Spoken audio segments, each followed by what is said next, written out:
Hi everybody, welcome to Caketastic Cakes. It's Jen and I'm going to show you how to make a sorting hat cake from Harry Potter. Okay, this cake was a lot of fun to make. I love it, love it, love it so much when people give me an order and they're like, oh, this is the theme, just do whatever you want because then I can and I like to try different things. So I decided I was going to try to make a sorting hat. I'd never done it before. I figured, why the heck not, right? Let's give it a go. Okay. That piece you saw me messing with there, that's brown gum paste. I rolled it out pretty thin, not too thin though, and it's a good thickness. I'm taking it and I'm wrapping it around a cake plate. This is, I want to say, a 10-inch cake plate, I think. I don't really remember anymore, sorry guys. But anyway, I'm wrapping it around the cake plate, and half of it is on the cake plate, half of it is coming off the cake plate. So now when the gum paste hardens and dries, it'll stick out for the brim of the hat. See, already you're just like, oh my gosh, this person is so clever. Like, how did we live without her before, right? Okay, I let that thing dry. I want to say it was at least overnight. It was a while, okay? Now, back to the cake. The cake is 6 inches in diameter. I have, oh geez, I don't know, 4 tiers or something like that on there. And I'm using a cake knife, or excuse me, a bread knife that I found in my kitchen, and a steak knife, which didn't work well at all, to trim it. I'm trimming it to taper it down to make it look more like witch hat shaped.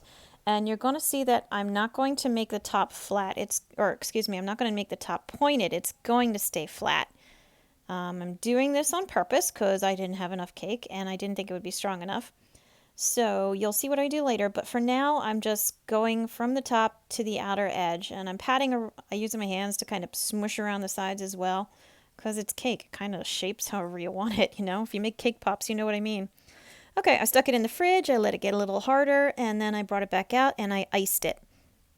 You can really see here that I left the top nice and flat. The sides are tapered. It's kind of hard to see, but trust me, they are, okay?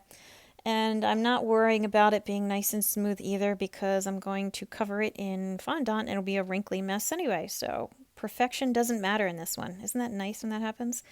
Okay, this is gum paste that I'm using now. It is about a cone shaped, I don't know, 6 inches, something like that.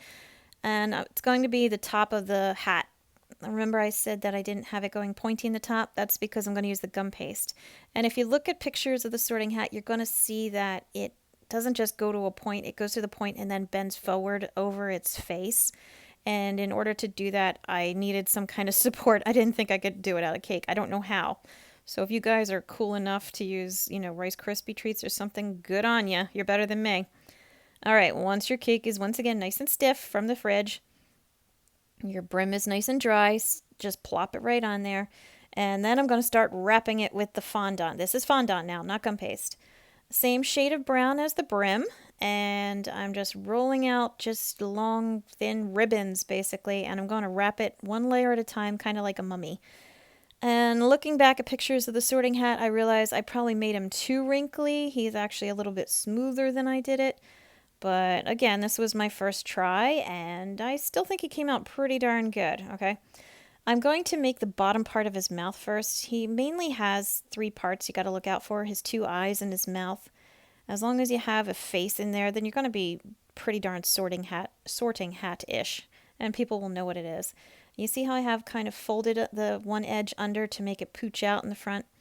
That is going to be the bottom lip, and in the back I'm just going to wrap it around and just kind of smush it in. Again, I think I made him too wrinkly looking back, but do better than me. And I know I say that in my videos, but hopefully you do. So learn from my mistakes, yes. Okay, now it's going to be the top lip. Same idea as the bottom lip. I just rolled out a long piece, wrapped it around so that it had a big bulge in the middle that comes down on top of the other one. And putting them together kind of gives him more of a mouth appearance. And just press in the top and the sides. And also, make the wrinkles come together. And you'll see here, see, he's kind of got a mouth already. This is going to be the first step in his eyes. It's going to be flat on the sides. And then in the center, it comes down and gets wrinkly in the middle. So this way he has more of a furrowed brow kind of a look, rather than just, straight across the forehead type of a ridge on his eyebrows.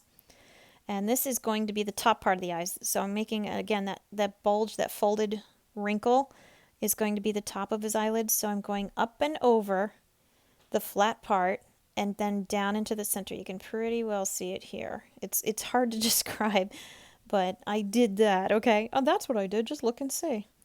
And I'll tip it up. You'll see it in a second, but it's pretty good. You can see where I'm going to put my fingers in and kind of lift up inside his eye sockets right there. Pinches down into the center, and I'm going to tip it for you. You can see he's got his two eyes now. And again, because it's Harry Potter sorting hat, it doesn't have to be symmetrical, which is wonderful. Okay, this is a wooden dowel. I rammed it through the cake. It's going to support my little dunce cap that our hat is wearing. And you can see it's kind of wrinkly and everything, and you're like, oh no, it dried out. But that's good, because we want it to support the weight a little bit, so it's okay. And to keep going with it, I just keep adding more bandages. Just fold it and wrinkle it up. And again, too wrinkly, but that's okay. And I just kept wrapping layer after layer, like wrapping up a mummy. And just keep on going until you get them to the top. And also, I don't know, I had a lot of fun with this. Just having the freedom to do things is really nice. Some people want something that they see, and it's like, oh, I've made that like 17 times before. Like, don't even get me started on unicorn cakes, okay, guys? Because they're cute and all, but by your fourth or fifth unicorn cake, you're like, can't I do something else? Please, there are other mythical creatures. How about a nice werewolf cake, right? Okay, you saw me wrap it around the top. The tip is bent forward. There's his lovely little face on his little brim, his eyes and his mouth right there. And here I have to apologize because I thought I was recording while I was painting him, and it turns out I wasn't. So anyway, I'm going to catch you up quick. I used black food coloring inside the eyes and the mouth, and then I used a mix of brown and copper food coloring with some water and painted around the ridges. So I got inside the wrinkles, I got around the brim to kind of dirty and dusty him up and make him rougher. Okay, and put him aside. Now we're getting to the scarf. The scarf is like a burgundy and gold color, so I rolled out a long piece of burgundy, and then I'm going to roll out a smaller piece of gold. I saw a lot of different Harry Potter scarves, and I think this is the proper one. I hope it is, but if not, oh well. The 5-year-old didn't complain. So I rolled it out, the red, nice and long, and then I laid 2 thin stripes of the gold across it, close to each other. And then you leave a good sized space, and then you're going to add 2 more stripes, and you just keep repeating the pattern until you get near the edge. I've seen them where they are evenly spaced stripes. I've seen stripes that are just a bar of gold and then a bar of red, and it's all the same thickness. I don't know. It's been too long since I had a DVD player to play the movies. And if you search on Google, you find so much, and you can end up in such a rabbit hole that I didn't want to go down. So I just pulled out and said, this is good. Okay. And I'm not worried about how thick it is or how wrinkly or wavy it is. It's a scarf, so it's allowed to be uneven. And you see, I'm trying to flatten the gold bars that I put on it by rolling it out a bit, which worked, but it made it smush out uneven. Again, I don't care. It's going to be folded over at the end anyway, and it'll look fine. So don't worry about that part. I'm using my knife to trim a nice fringe on the end, because what kind of a scarf doesn't have a nice tassely fringe on the end? A bad one, that's what. So mine's a good one. Okay, and I'm using this tool here. It's like, I don't know, Wilton's, everybody sells it. It's got 3 little wheels on it for cutting or for patterns. This is the one that makes kind of a stippling or stitch mark. So I'm just going back and forth across the entire scarf to make it look more like a fabric and less flat and matted. And it just looks better this way, so I did it.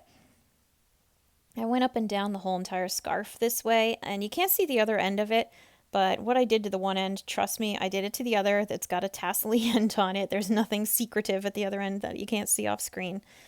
And here is my cake. Okay, so you're going to see what I was talking about, where the unevenness doesn't really matter. I'm going to flip it over, and then I'm folding in the edges on either side. This is going to make it look softer. It'll make it look more like a scarf and less like a cutout piece of fondant. Yeah, this was fondant. Yeah, fondant. And it'll look softer and nicer that way. See, already you can see it just looks thicker and more like fabric. And this is another thing too. I got super lucky with this, guys. I didn't measure before I rolled out the red and made my scarf. I was just like, this seems good to me, and I just did it. I got super lucky that it was long enough, just long enough to make it around the cake. So that whole measure twice, cut once thing apparently also applies to cakes. So make sure if you decide to do this layer and the scarf, you have it long enough to be a good length and the amount that you want to hang over the edge. I'm going to set the hat on top of this tier, so I'm adding some wooden dowels to it. I ended up with a short one, so I had to pull it out and use a different one. But I let the cake sit overnight. I put that back in the fridge, the one with the scarf right there. In the morning, I set the one on top of the other with a little pat of icing just to hold it together, and it came out amazing. So, I know you guys liked it. I don't have to say I hope you liked it. I know you like this. Please like and subscribe so you can find my new works that are going to be coming out. And don't forget, if you do make anything, send it to me. I'd love to see it. You can send it to me in any of the links below in the description. And as always, thank you for watching Caketastic Cakes.